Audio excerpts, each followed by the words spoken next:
I think today is July 17th, 2020. I'm going to call this midsummer update on this Jonathan Green Black Beauty grass. It's not technically midsummer, but it's been hot for a long time, and it looks like it's going to be hot for a long time more. And let me walk around and I'll show you that my grass is still green. That's about the best I can say for it. Still green. But it's not the same grass I've been looking at. It's not the same grass I've been showing you on YouTube. I called a few quote-unquote experts out here. I guess that means salesmen. From several companies this past week to get their opinion and recommendations. I'll let you know how that went in just a second. Let me change position here and I'll give you another direction. Looking at this Jonathan Green. Let me bend down here, and as you can see, this grass almost looks like Bermuda. It's not that tall grass that looked like that was packed just as tight as angel hair spaghetti in a box. No, this is something different. I haven't done anything different, but this is something different. I have not cut the grass in over 2 weeks, and at the rate it's growing, it looks like it might be another month before I have to cut it, if at all.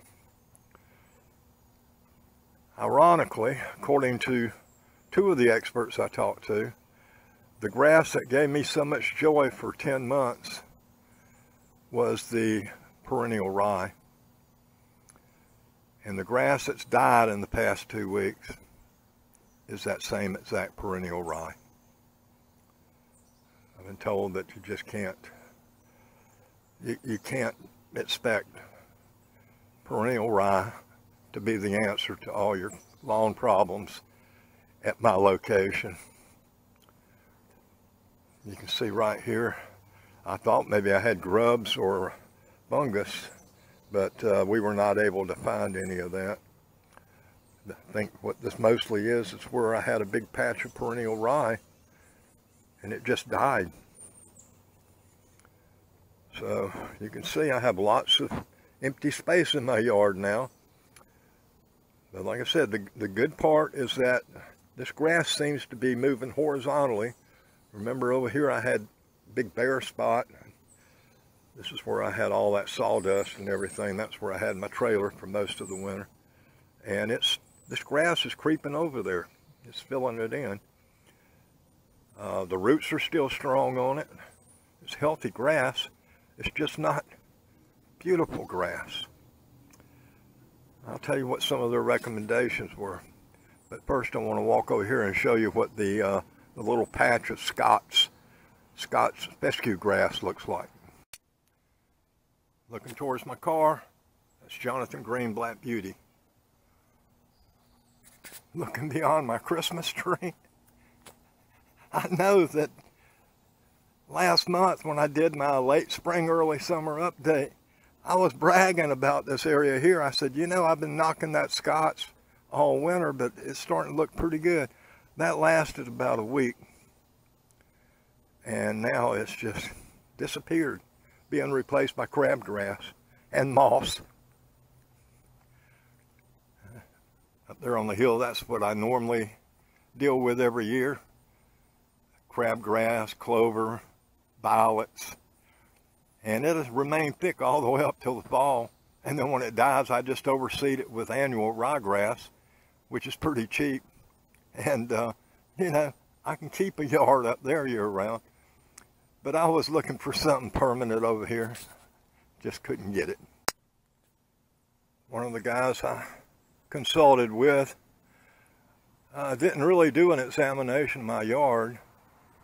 He was definitely a salesman. He said that everybody in this area has grubs and fungus problems, and I even asked him, well, you know, all I saw him do was do a Nazi goose step around the perimeter of my yard, just trying to figure out the square footage so he'd know what to charge me, but he didn't even do a yard evaluation.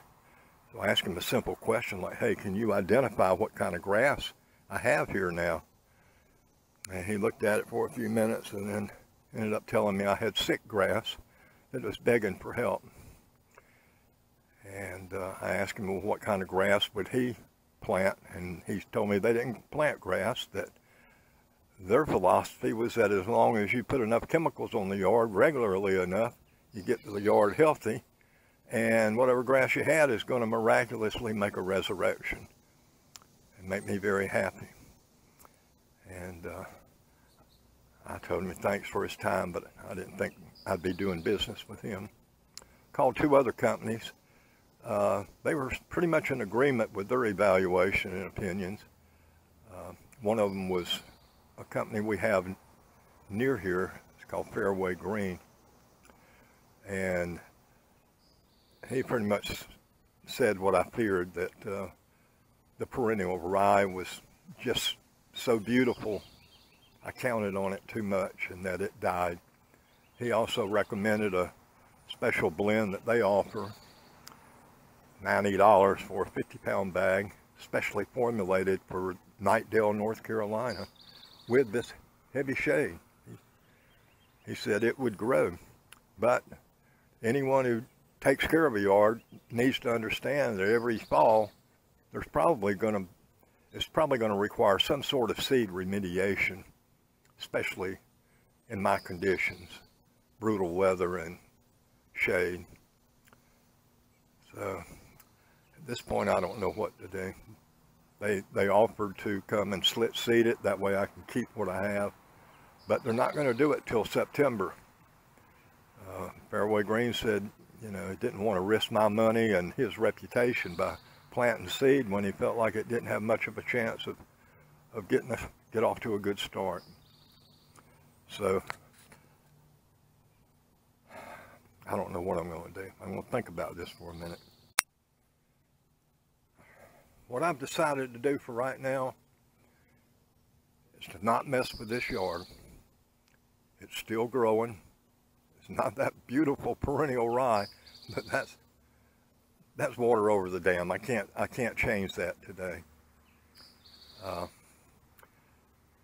If it wouldn't grow in July, I'm not even going to try to plant it today and expect it to be healthy in August.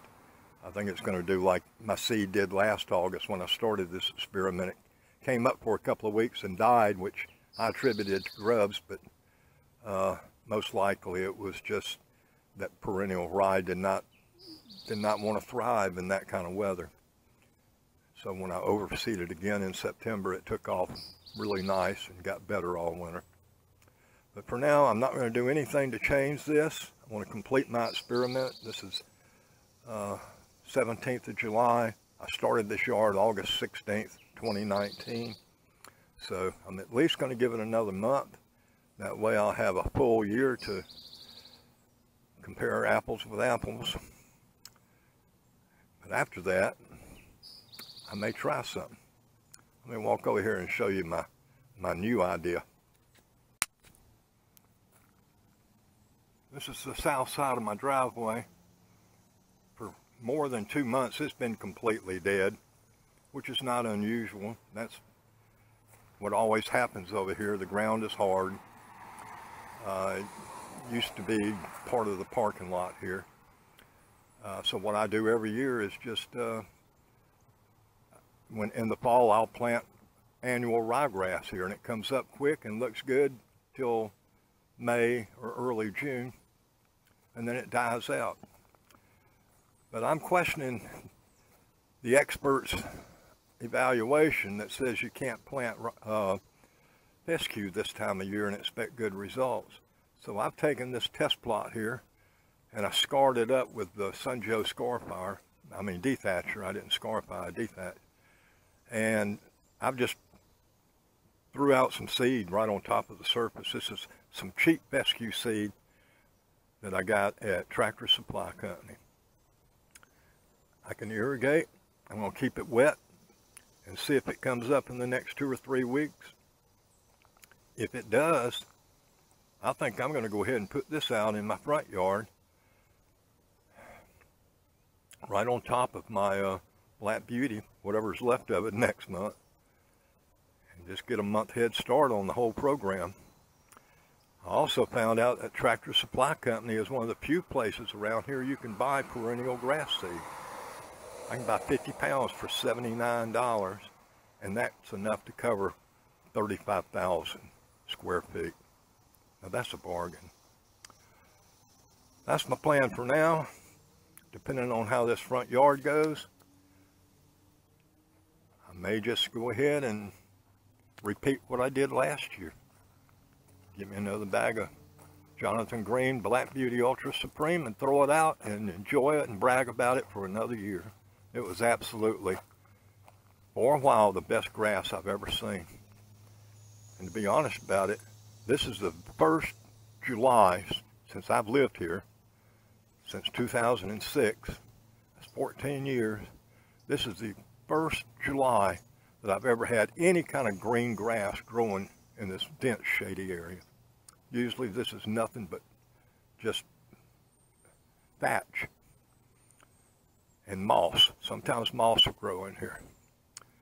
So this is 1,000% better than anything I've had before. But boy, oh boy, it's such a disappointment compared to what I've been used to. Oh, that was so sweet. Okay, well, that's the news for now. We got at least one more update coming. That'll be in August. And we'll see how it looks then. Might get better, might get worse, might stay the same. But I don't plan on doing anything to mess up the experiment right now. I appreciate you watching. Wish I had better news for you. If you lived a little bit north or west of here, I'd say, hey, go for it. This is the grass for you. But if you live south or east of here, you may want to wait till I try another experiment and see if we can come up with something a little more permanent. But I love that perennial ryegrass. That's my favorite.